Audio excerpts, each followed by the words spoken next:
Aleluia. Povo de Deus, paz do Senhor Jesus. Eu quero usar um texto base para a meditação da nossa pregação. Está na primeira carta de Paulo aos Coríntios, capítulo de número 1. Primeira carta de Paulo aos Coríntios, capítulo de número 1.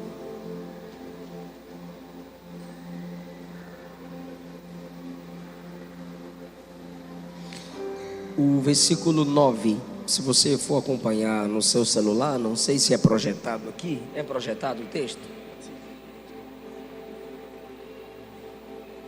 O versículo 9 diz: Fiel é Deus, pelo qual fostes chamados para a comunhão de seu Filho Jesus Cristo nosso Senhor. Eu lerei mais uma vez. Fiel é Deus, pelo qual fostes chamados para a comunhão de seu Filho Jesus Cristo nosso Senhor. Podeis tomar, queridos, o vosso assento.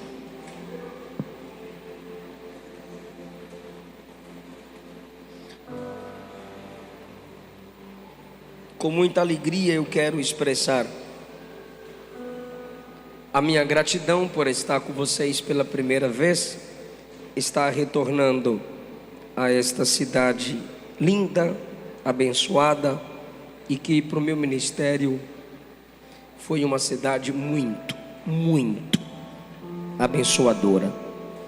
Apóstolo Marcos, toda a sua família, Pastor Daniel, toda a sua família, todo o corpo de líderes, ministros que aqui cooperam para o crescimento e desenvolvimento da obra do Senhor. Meu muito obrigado por me permitir servir ao povo que Deus tem confiado a vocês. Louvo a Jesus pela vida do meu amigo pastor Abelino, sua esposa, a irmã Ellen. Que o Senhor os guarde com muita graça, com muita sabedoria. Mais uma vez, Abelino, obrigado por tudo. Prazer rever o pastor Tertuliano como a sua família. Pastor Moisés, meu muito obrigado. Louvo a Deus pela vida desses homens. E se essa cidade foi abençoadora para o meu ministério, ela foi abençoadora e é abençoadora através desses homens que eu tenho a honra aqui de citar. E aqui na ausência eu quero agradecer ao pastor Amarildo, que por muito tempo tem abençoado a minha vida através do ministério das Assembleias de Deus aqui nesse estado. Nesta conferência Reino, nesta conferência numa igreja que ama adorar Jesus, numa igreja que ama Cristo, eu quero falar sobre Cristo. O que significa ter comunhão com Jesus? O que significa ter comunhão com Jesus? É preciso entender que sua comunhão com qualquer pessoa, minha comunhão com qualquer pessoa, terá características, resultará em algumas decisões, facetas do ministério de Cristo, propriedades do ministério de Cristo, precisam ser realidade na vida daqueles que amam Jesus, na vida daqueles que cantam 2, 3 horas para Jesus, na vida daqueles que estudam 3, 4 horas sobre Cristo. É preciso refletir as doutrinas basilares da vida de Cristo. É bom viajarmos à Terra Santa, é bom nos alegrarmos pela Páscoa, é legal participarmos das cantatas, tanto de Natal quanto da Semana Santa, da Paixão de Cristo. Mas será que isso é cristocentrismo? É legal pregarmos no Antigo Testamento e terminarmos a pregação no Novo Testamento, porque toda a Bíblia aponta para Cristo. Apesar de divergirmos se Cristo é a espiral hermenêutica de toda a Bíblia, ninguém aqui duvida de que Jesus é aquele para a qual a Bíblia aponta. Ela está construída sobre 4 bases: criação, queda, redenção, glorificação. Criação, Jesus estava criando todas as coisas. Queda, na queda, Jesus foi apresentado como solução, a semente da mulher. Redenção, só há salvação em Jesus. E glorificação, todas as coisas serão glorificadas na sua vinda. Toda a Bíblia aponta para Cristo. Mas será que saber disso significa ter comunhão com Cristo? Saber isso, pregar isso, cantar isso, ou estudar uma teologia baseada nesses 4 fundamentos, me torna alguém cristocêntrico? Cantar música sobre Cristo 2, 3 horas e ir para casa me torna cristocêntrico porque num culto eu falei de Cristo? É óbvio que não. A vida cristocêntrica é uma vida cultica. E quando eu digo uma vida cultica, eu estou falando sobre um estilo de vida pela qual eu vivo, eu demonstro Cristo. Mas antes de demonstrar que é para o outro, eu vivo. E não há um esforço, não há uma técnica, porque não é uma arte, não é uma exibição, é algo natural. Por isso que Jesus diz que Ele é vida, porque vida você simplesmente vive, simplesmente exerce. Vida não é técnica, não é arte, não é método, não é exibição, é simplesmente ser. Quando eu tenho intimidade com Cristo, eu tenho a vida de Cristo. E a vida de Cristo para a humanidade passa, no mínimo, há várias, mas no mínimo, pelos 3 pontos que eu quero mostrar para vocês aqui. Se eu tenho comunhão com Cristo, eu tenho comunhão intelectual com a encarnação. Se eu tenho comunhão com Cristo, eu tenho comunhão de prática com a palavra de Cristo.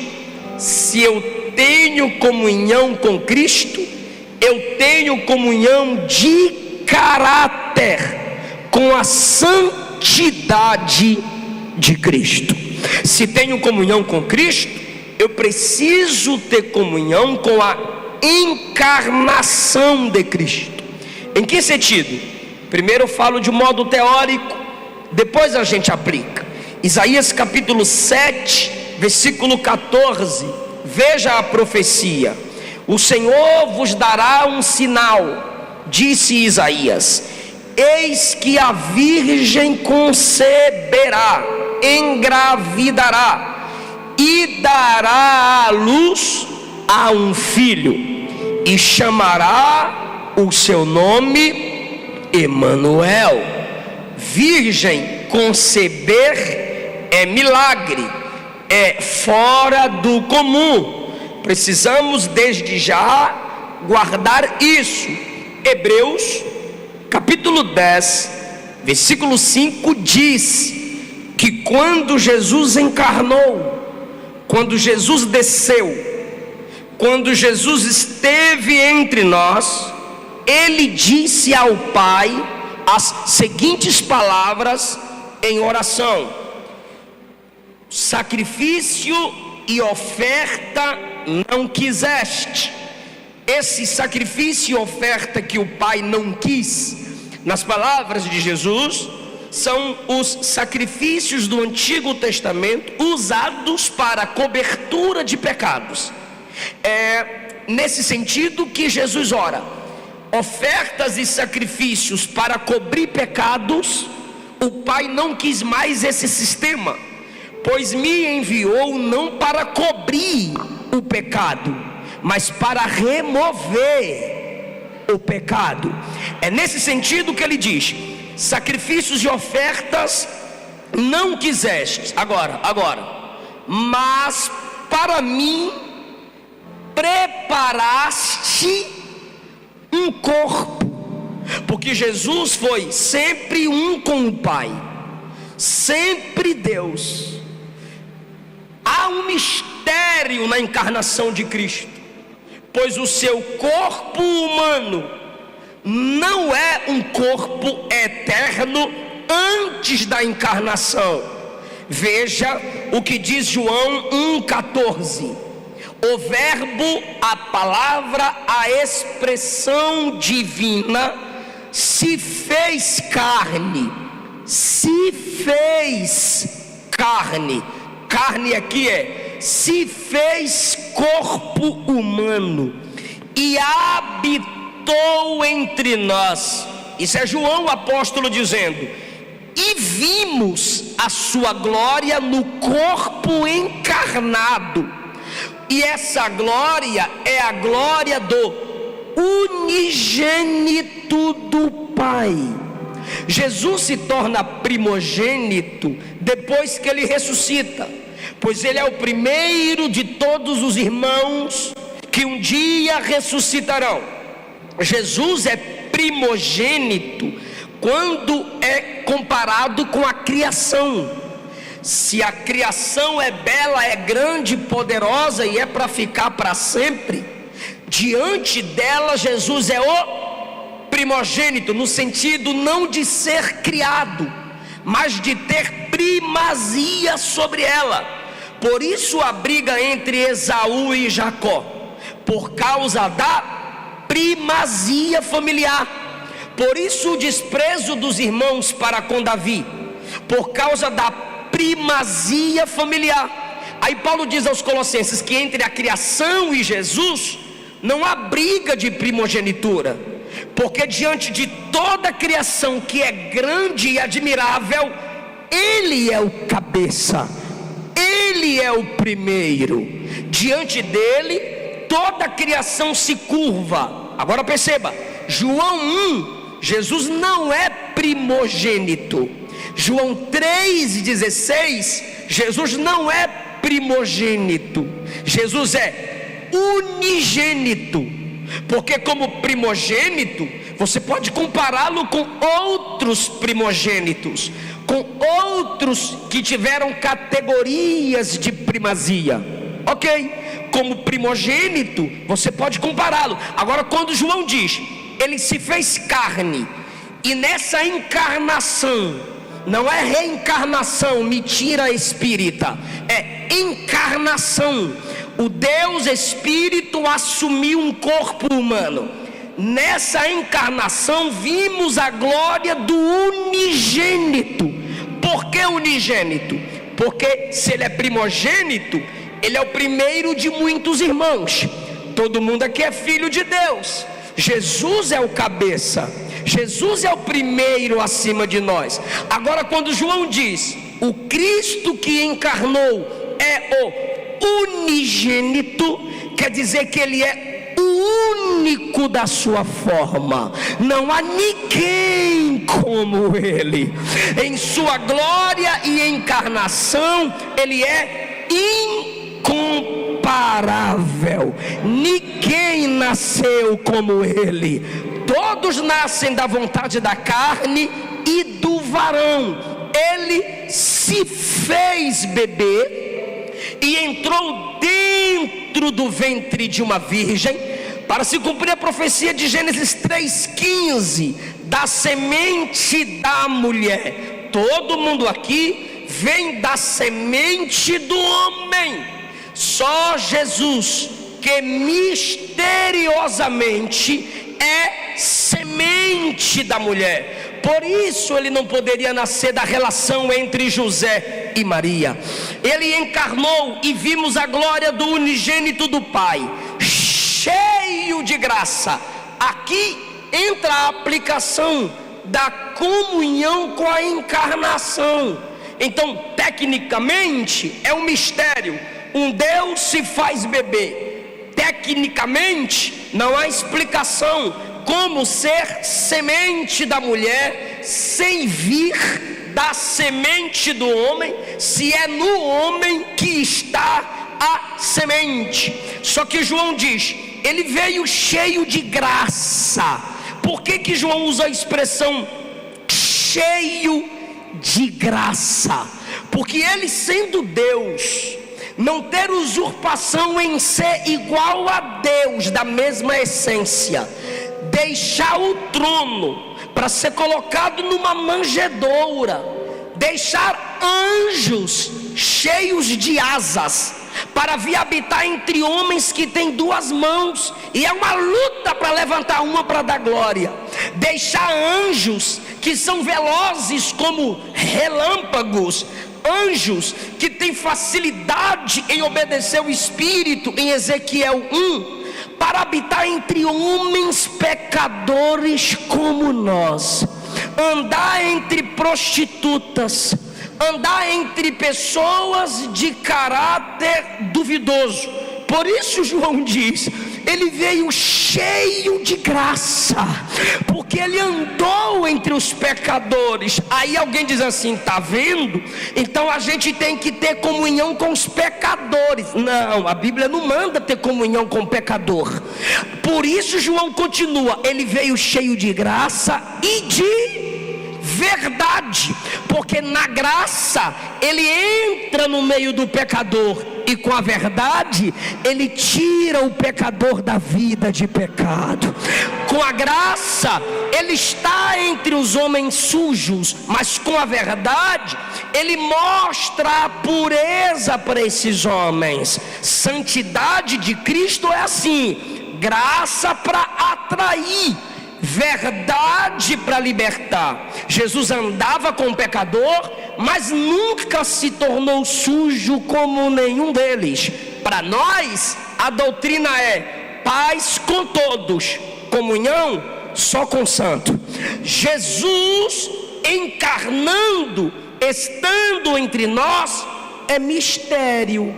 Então, olha o que Paulo disse, 1 Timóteo 3,16: sem dúvida, o mistério é grande.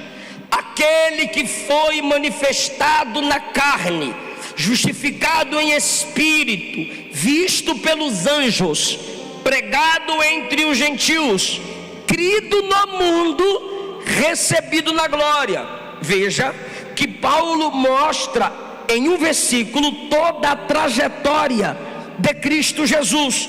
Só que ele diz que é mistério, manifestado na carne, corpo humano, visto pelos anjos. Porque para os anjos ele era um mistério, ele não tinha o corpo com o qual se manifestou. Os anjos o viram, os anjos o reconheceram, os anjos, alguns até se assustaram. Lembra quando ele chega no céu, no Salmo 24, os anjos que o viram cantam quando ele entra no céu: levantai, ó portas, vossas cabeças, e entrará o Rei da Glória. Os anjos de dentro, que ainda não conhecia aquele Cristo que os anjos de fora o acompanharam na terra conheciam, perguntaram: quem é esse Rei da Glória? Os anjos que o conheciam responderam: o Senhor poderoso na batalha, ele é o Rei da Glória. Que batalha foi essa? A batalha da cruz. Ele venceu na cruz, ele venceu a morte, ele venceu o inferno, ele venceu o mundo. Pastor, você pergunta, onde eu entro nisso? Olha essa história, Lucas 2,9. O anjo do Senhor veio sobre uns pastores que estavam cuidando de ovelhas. Presta bem atenção nisso. E quando o anjo do Senhor veio sobre eles, enquanto eles cuidavam das ovelhas, a glória de Deus cercou os pastores, assustados com o anjo. Agora vem comigo Por gentileza, diga a glória de Deus. Cercou os pastores. Vamos usar a linguagem bíblica. Diga, eles ficaram envoltos em glória. Ok? Lucas 2:9. O anjo aparece, a glória o cerca. Quando eles ficam envoltos em glória, a Bíblia diz que eles ficaram com medo. Aí o anjo olha e diz assim: não tenham medo, pois vos nasceu hoje um Salvador, que é Cristo. Olha o versículo 12. Olha o que o anjo diz: e isto vos será o sinal de que vocês vão achar o menino Salvador. Imagine o pastor perguntando: qual o sinal?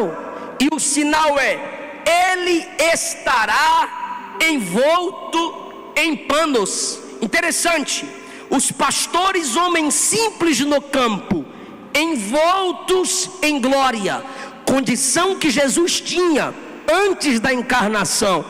Pastores agora no chão, cercados de glória.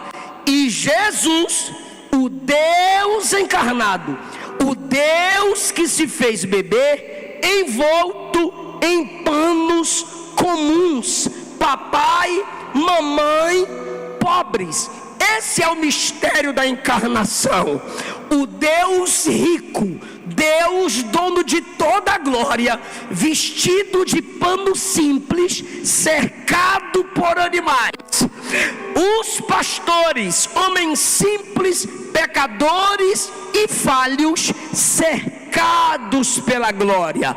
Ali já tem a seguinte mensagem: a encarnação de Jesus é isso. Eu assumi sua condição humana, eu assumi sua fragilidade, eu tomei para mim suas tentações, eu tomei para mim suas dores, eu tomei para mim sua falibilidade. E quando você tem comunhão comigo, minha glória é transferida a você, a minha salvação é transferida a você. Isso é comunhão com a encarnação. Eu saber que Deus não quis distância. Por isso que quando Mateus diz no capítulo 1 do evangelho que leva seu nome, que o anjo falou com José para não desprezar Maria, Mateus mesmo conta a história da encarnação do verbo, do nascimento de Jesus, e ele mesmo aplica. Olha para cá, por favor. Eu disse que seria técnico, mas depois eu aplicaria. Mateus conta a história da família escolhida de onde Jesus veio, para mostrar que ele encarnou entre nós. Quando ele conta a história da gravidez e nascimento, aí ele aplica. O que é aplicar? Colocar o leitor na história, fazer o leitor dizer assim: ah, agora entendi. E o que Mateus faz? Mateus aplica assim: para que se cumprisse Isaías capítulo 7, a virgem conceberá e dará à luz a um filho, e o seu nome será Emanuel, que significa Deus conosco. O que Mateus está dizendo é: ele encarnou para dizer que ele não nos abandona. Ele encarnou para dizer que ele não odeia o ser humano, que ele ama tanto o ser humano, que ele se fez igual aos homens. Sabe como é que eu sei que você tem intimidade com a encarnação? É quando eu olho para você e não vejo você querendo se angelicalizar. É quando você olha para o crente e você percebe que ele é humano, dependente da graça de Deus. Sabe aqueles crentes que sobem para o monte, aí ora 30 dias no monte, aí desce do monte, alguém pergunta: são que horas, irmão? 11 remeneveia. Irmão, fala para mim, qual o segredo do seu ministério? Ih, varão, tu tem que descer muito. Ih, varão, tu tá por fora, tu tá no nível abaixo. Não, enquanto Deus se fez homem, tem gente querendo ser anjo. Enquanto Deus se fez humano, tem gente querendo passar uma imagem de que é máquina. Olhe para o Getsemane. Jesus está no Getsemane, Pedro pega a espada para defender Jesus. Aí dá uma olhada para o camarada e diz: tome aqui, cadê Jesus? Ó. Claro que ele não queria acertar a orelha, ele não é espadachim, ele é pescador. O camarada tentou desviar, fere a orelha do camarada. Jesus olhou para ele e falou bem assim: guarda a espada, eu tenho acesso a 12 legiões de anjos.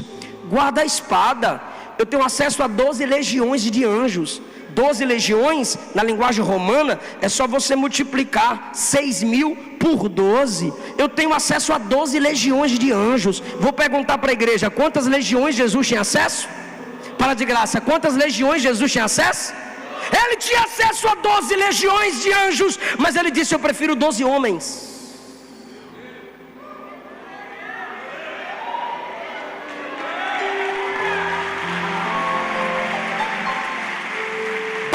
Levar a mensagem da salvação ao mundo, ele não enviou anjos, ele enviou gente que o negou, Pedro.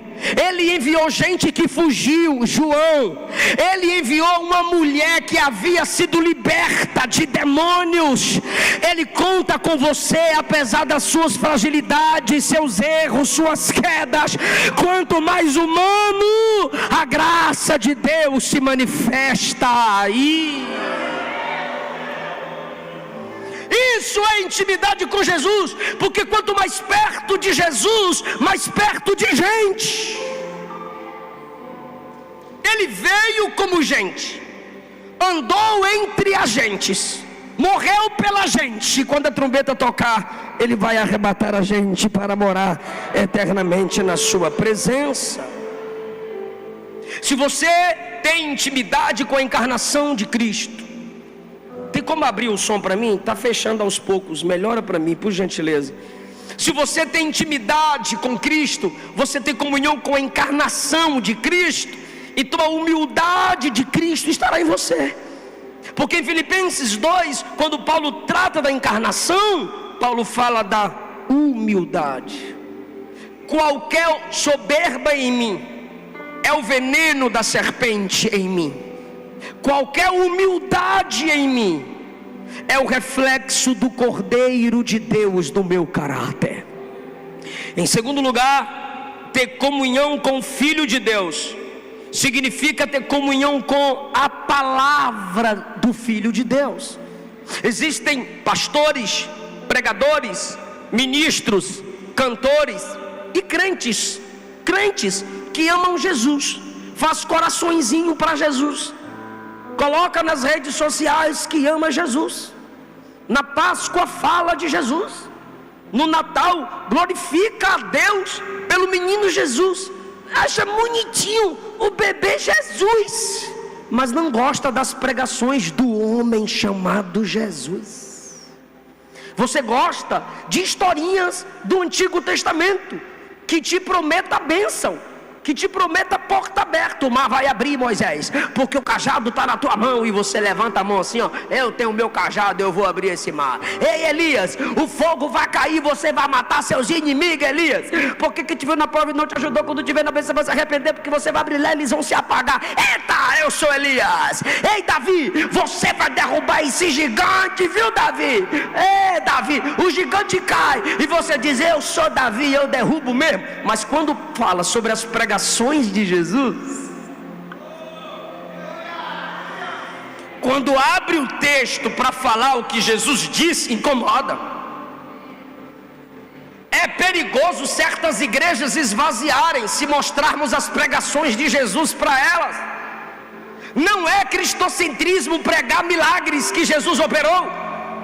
Jesus fez cego ver, sim. Jesus fez mudo falar, que legal, abre a boca e dê glória, porque ele faz mudo falar. Jesus fez morto ressuscitar, que legal, prega para os ímpios, que ele vai dar vida para os ímpios. Olha que coisa linda, toca pela fé na orla dele, que ele está aqui e você vai ser curado. Isso é cristocentrismo limitado, isso é cristocentrismo interesseiro. só prega os milagres que Jesus fez. Eu não sou sensacionista, eu sou pentecostal, mas deixa eu lhe dizer uma coisa à luz da Bíblia Sagrada: nem todos os milagres que Jesus fez se repetirão da mesma forma que ele fez. Mas pastor, Jesus disse que nós faríamos obras maiores. Ele não disse em essência, ele disse em quantidade ou alcance, porque a sua quantidade de tempo foi 33 anos aqui, e o alcance ele trabalhou ali na Palestina. Não em essência, ninguém aqui faz nada maior ou melhor em essência do que Jesus fez. Agora, um alcance maior nós temos. Talvez esse ministério tenha mais pessoas alcançadas pela mensagem do que o que Jesus alcançou no seu ministério de 3 anos. Foi isso que ele disse: faríamos obras maiores em alcance. Só que a gente pega as obras de Jesus para ficar fazendo promessas falsas ou tomar posse de promessas falsas. Mas quando vamos analisar as palavras de Jesus, aí ele nos humilha, ele nos quebranta, ele nos envergonha. Há vários pregadores aqui, e os senhores sabem que é difícil fazer uma exegese correta das pregações de Jesus. Tem textos nas pregações de Jesus que a gente pula. Vou nem tocar nesse assunto, vai me queimar, vai entristecer a igreja. E essa geraçãozinha Nutella, que Jesus é amor, Jesus é amor. Deixa eu te dar um recado: o pregador que mais pregou sobre inferno foi Jesus de Nazaré. É melhor, disse Jesus, você entrar na vida faltando um membro do teu corpo. Então, se teu olho te faz pecar, arranca. Se tua mão te faz pecar, arranca. Se teu pé te faz pecar, arranca. É melhor entrar na vida faltando um membro do corpo do que ir para o inferno com o corpo inteiro. Sabe quem disse isso? O amor, Jesus. Sabe outra coisa o que o amor disse? Não tenha medo do homem que só pode matar o seu corpo, mas tenha medo de Deus, que mata o corpo e destrói a alma no inferno. Sabe quem disse isso? O amor. Sabe o que Jesus disse? Quem amar pai, mãe, irmãos, irmãs acima de mim, não é digno de mim. Enquanto a gente fica atrás de gente rica, mais vale o envelope ou a mão no bolso do que o caráter. Jesus olhou para um jovem rico e disse: me segue. Ele disse: eu não vou abrir mão da minha riqueza para te seguir. Jesus olhou e disse: é mais fácil um camelo passar no fundo da agulha do que você entrar no meu reino. E não adianta inventar que era camelo entrando no buraco em Jerusalém. Mentira, não tem base histórica para isso. O que Jesus estava dizendo era: sem renúncia você não entra no meu reino. Sem renúncia você não entra no meu evangelho. Ai, Jesus não envergonha ninguém. Foi ele que olhou para Pedro e disse: para trás de mim, Satanás. Jesus perdoou a mulher adúltera, perdoou, mas também disse: vai, não peca mais não. Foi ele que olhou para o cego lá no templo, em João capítulo 9, depois que encontrou o cego depois de curado, e disse: se você continuar na prática do pecado, vai te acontecer coisa pior. João capítulo 5, depois que cura o paralítico, ele vai ao homem e o exorta a não viver na prática do pecado. Que Jesus é esse que essa geração conhece? Judas pensou que ia continuar enganando o colégio apostólico. E agora é que Jesus disse: um dentre vós vai me trair. E Pedro, que era arretado, estava do outro lado da mesa. João estava do lado de Jesus, colocou a cabeça bem aqui.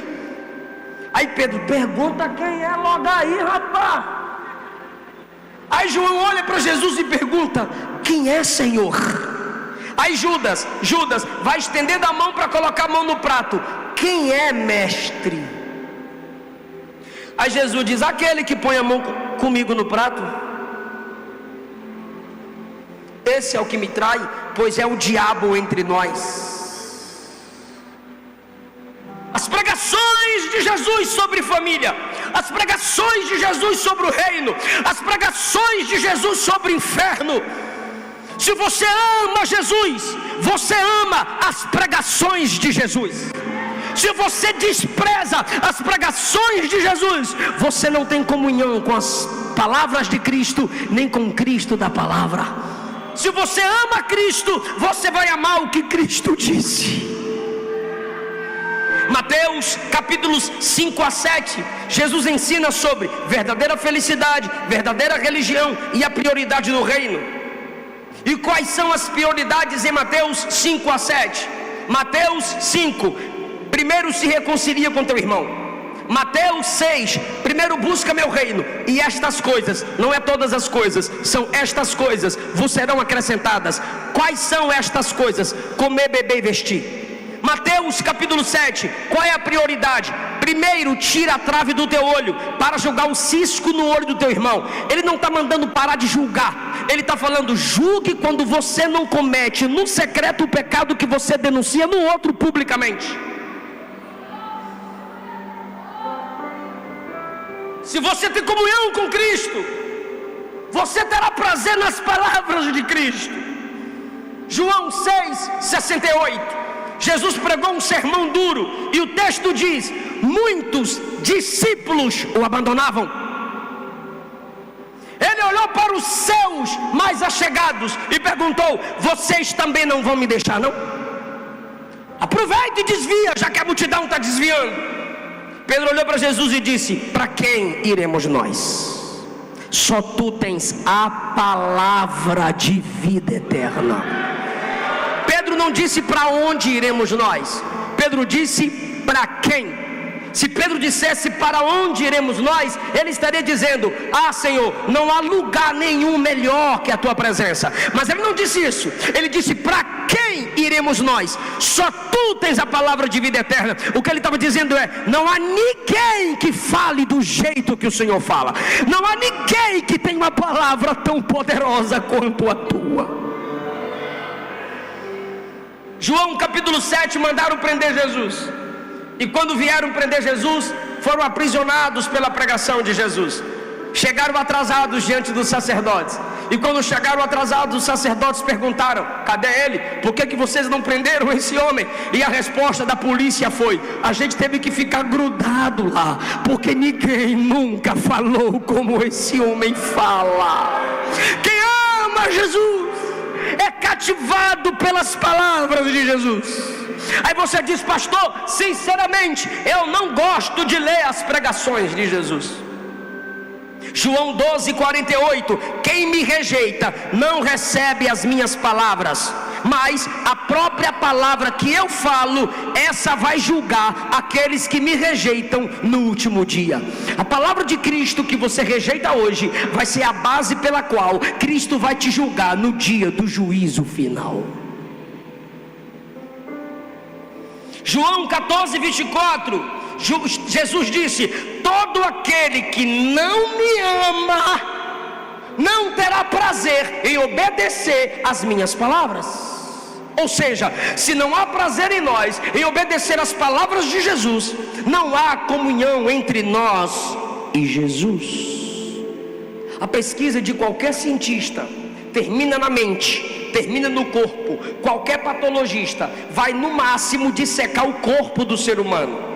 Qualquer pesquisador vai no máximo no túmulo do ser humano. Só as palavras de Jesus falam sobre sua mente, sua alma, seu espírito, seu corpo, e fala sobre onde você vai passar a eternidade. Trata de guardar as palavras de Jesus. Comece hoje a entender que as palavras de Jesus é muito mais do que a parte vermelha do Novo Testamento. As palavras de Jesus são espírito e vida. Talvez você esteja morrendo espiritualmente porque você não estuda as palavras de Jesus, porque você não gosta de ser confrontada, não gosta de ser confrontado com as palavras de Jesus. Ele não era um homem comum falando a outros homens sobre Deus. Ele era Deus entre os homens, falando sobre si, pois ele é um com o Pai.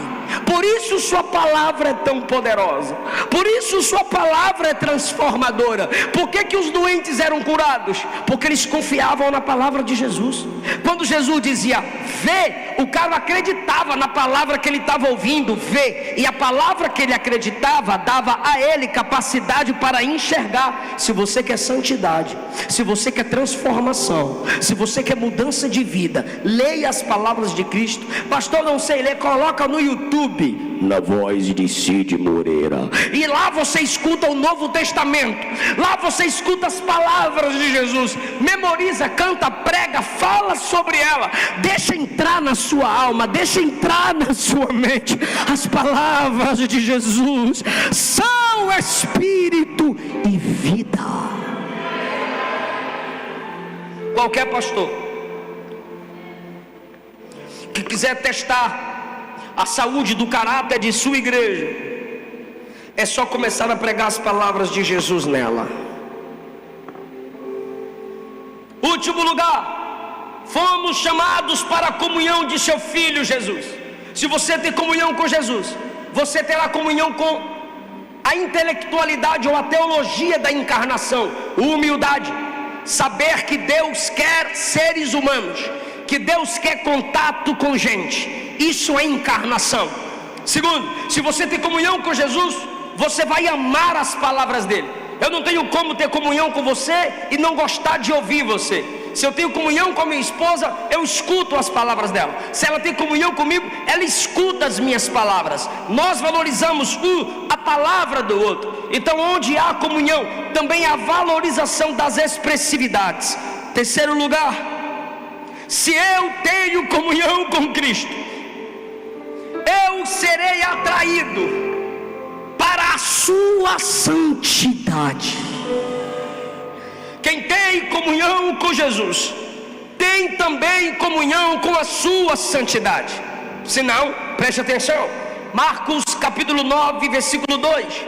6 dias depois, Jesus tomou consigo 3: Pedro, Tiago, João.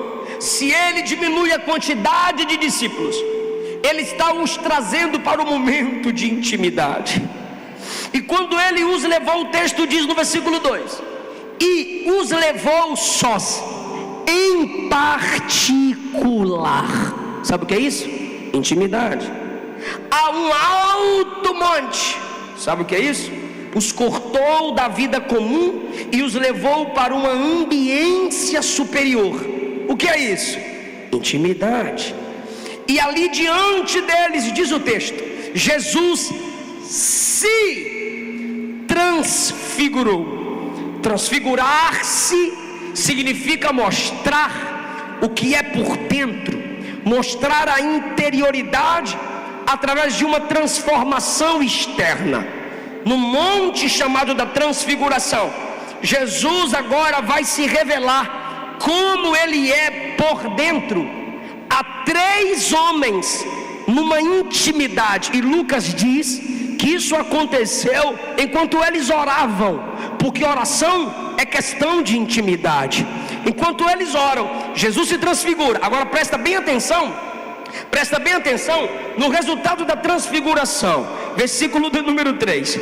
Quando Jesus está se transfigurando, o corpo de Jesus era um véu.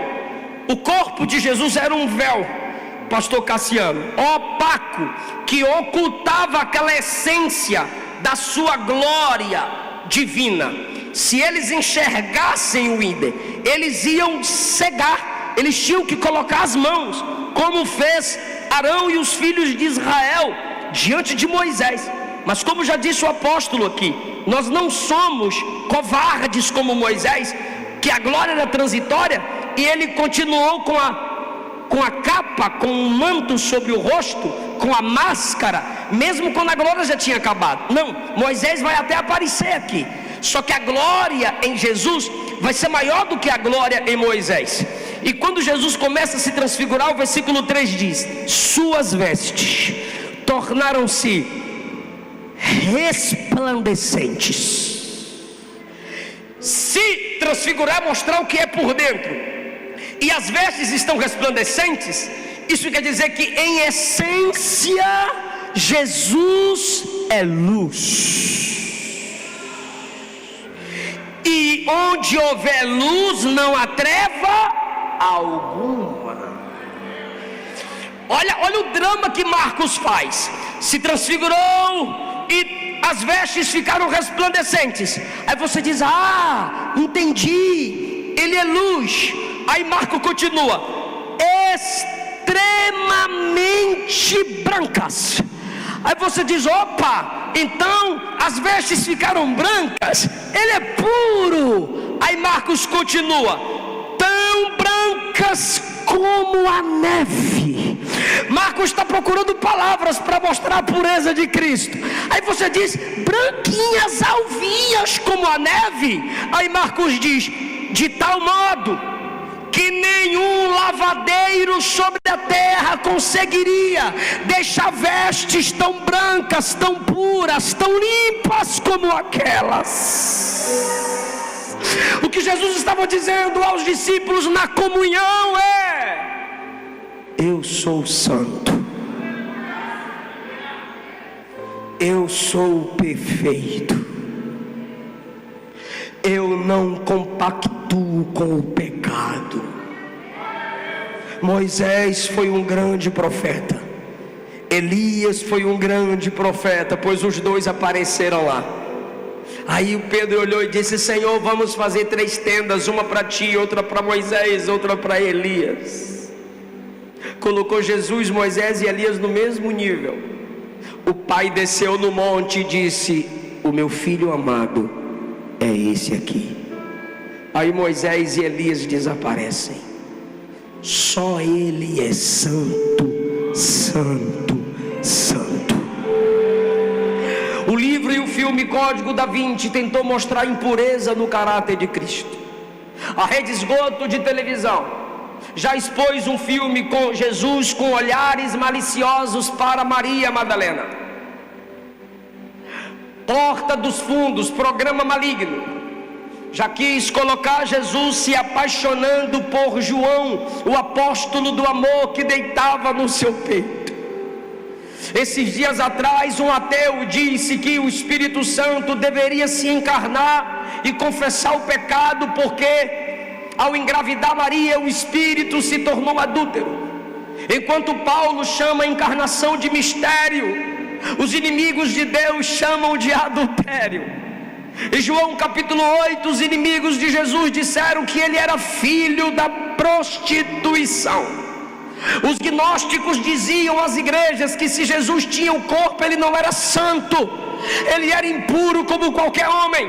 Mas quando você lê as cartas de Pedro, que andou com ele 3 anos, Pedro escreveu: ele é o cordeiro imaculado, sem mancha, sem pecado.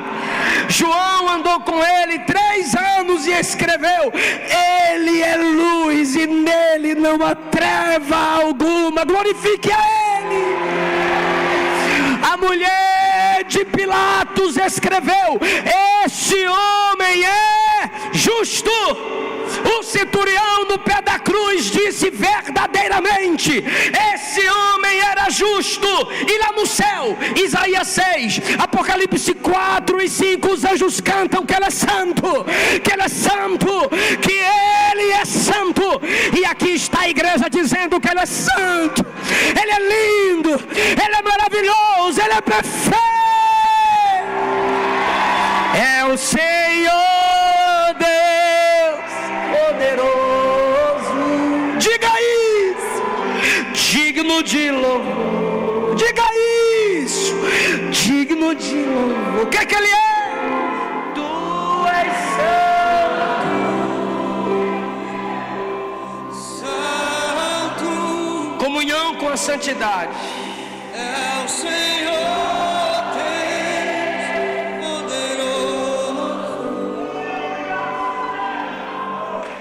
Seja todo homem mentiroso e Deus verdadeiro, ele é santo.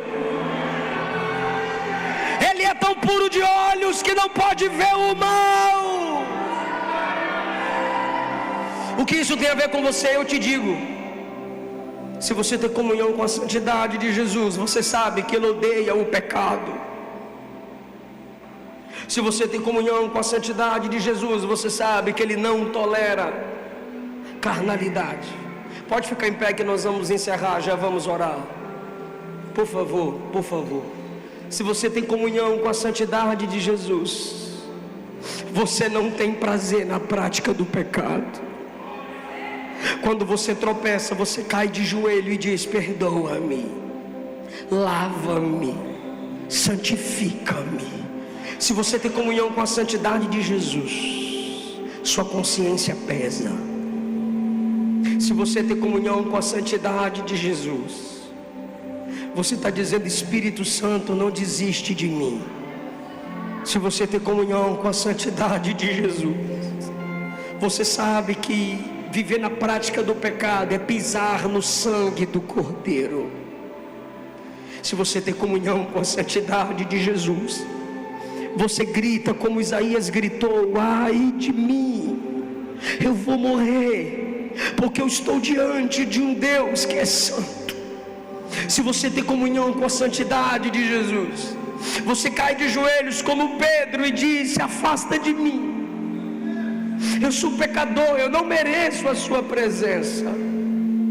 Se você teve contato com a santidade de Jesus, você vai dizer o que Paulo disse nos momentos de fraqueza: quem me livrará desse pecado? Quem me livrará dessa carne que está morta, mas ainda está em mim? E se você de fato tiver comunhão com a santidade de Cristo, você vai concluir como Paulo diz no capítulo 8 de Romanos: portanto agora nenhuma condenação há para os que estão em Cristo Jesus, que não vivem segundo a carne, mas vivem segundo o seu Espírito. Se você tem comunhão com a santidade de Jesus, você se prostra como João fez em Apocalipse capítulo 1, caiu como morto. Nem anjos, nem os anciãos, nem os serafins têm o caráter santo e puro de Jesus. Se de fato você tem comunhão, peça a Cristo para lavar sua mente hoje. Peça a Cristo para continuar transformando o seu caráter hoje. Eu não vou te chamar aqui à frente, mas onde você estiver, você daí e eu daqui, oraremos juntos, porque não há intimidade com Jesus sem intimidade com a sua santidade. Feche os seus olhos, por favor. Senhor, tem misericórdia de nós. Ninguém aqui merece estar em pé na sua presença. Ninguém aqui merece falar de ti. Teu nome é santo para lábios impuros. Teu reino é santo para súditos tão falhos. Mas a sua graça nos alcançou, a sua graça nos atraiu. Mas por reconhecermos a tua santidade, te pedimos, perdoa-nos. Por reconhecer a sua santidade, te pedimos, nos faça tremer de novo diante da sua presença. Coloca de novo em nós o medo de trair, o medo de mentir, o medo de não perdoar, o medo de quebrar seus princípios, o medo de desonrar nossa família, o medo de envergonhar o seu nome onde estivermos, o medo de enganar, de roubar, de burlar. Senhor, tem misericórdia. Quem já foi impactado pela sua santidade não quer viver na prática do pecado. Estende a mão, Jesus, e transforma a nossa vida. Vem, ó Espírito Santo, com a brasa tirada do altar e toca-nos, toca em nossos olhos, toca nossas palavras, toca nosso coração, toca nossa caminhada, toca nossas amizades, limpa nossa mente, limpa nossas vestes, limpa aviva nosso caráter, para que possamos dizer: aquele que em nós começou a boa obra há de completá-la até aquele grande dia. Faz hoje, Jesus. Ela não consegue pelas próprias forças, ele não consegue pelas próprias forças, mas o seu poder se aperfeiçoa na nossa fraqueza. Em nome de Jesus. Em nome de Jesus. Glorifique a Jesus. Aleluia, aleluia, aleluia, aleluia. Aleluia, aleluia, aleluia. Se tiver alguém aqui hoje que se afastou do Evangelho, mas se sente atraído pela graça de Cristo a voltar para Cristo, eu quero orar por você. Você que nunca conheceu Jesus como seu único Senhor e Salvador, mas hoje você está com muita vontade de recebê-lo como seu único Senhor e Salvador. Eu quero orar por você. Se tiver alguém, saia do seu lugar e me deixa orar por você. Aqui tem uma moça que ouviu a palavra de Cristo e quer receber Cristo. Ele é santo para santificar, ele é salvador para salvar. Onde está a segunda pessoa para Jesus? Cristo perdoa, Cristo transforma, Cristo liberta, Cristo lava a sua alma. Não importa o seu passado, não importa de onde você veio, não importa a que profundidade pecaminosa você caiu, as mãos santas se estendem sobre a sua vida hoje, para restauração, para transformação. Se houver mais alguém para Jesus, vem para papai. Se hoje ouvirdes a voz do Senhor teu Deus, não endureçais o vosso coração. Aleluia. Vem para papai. Vem para papai. Há uma graça de Deus nesse lugar. Jesus te convida: vinde a mim todos os que estáis cansados, oprimidos, sobrecarregados, eu vou te aliviar. Vem aprender comigo. Eu darei descanso à sua alma, diz o Senhor. Chore. Reconheça que você é pecador. Reconheça que você merece o juízo, mas Ele te oferece graça. Você merece a morte, mas Ele te oferece vida. Você merece o inferno, mas Ele te oferece o céu.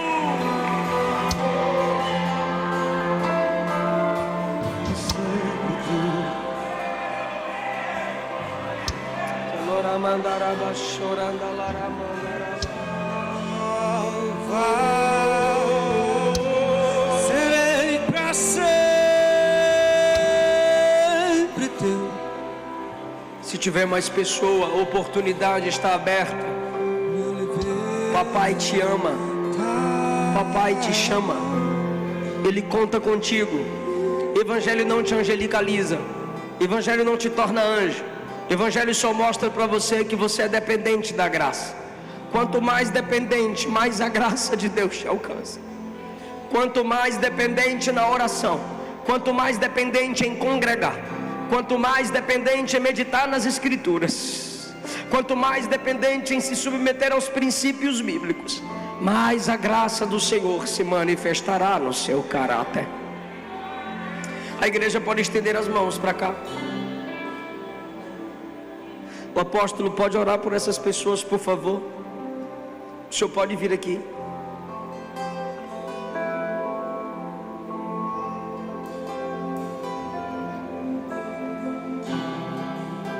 Traz ele aqui para mim. Qual o seu nome, querido? Fala comigo, Senhor Jesus. Senhor Jesus, eu te recebo como meu único Senhor e meu Salvador. Quem dá glória a Deus pela vida dele? Pode levantar ela para mim? Pode levantar ela para mim? Moça, fala comigo, Senhor Jesus. Senhor Jesus, eu te recebo como meu Senhor e meu Salvador.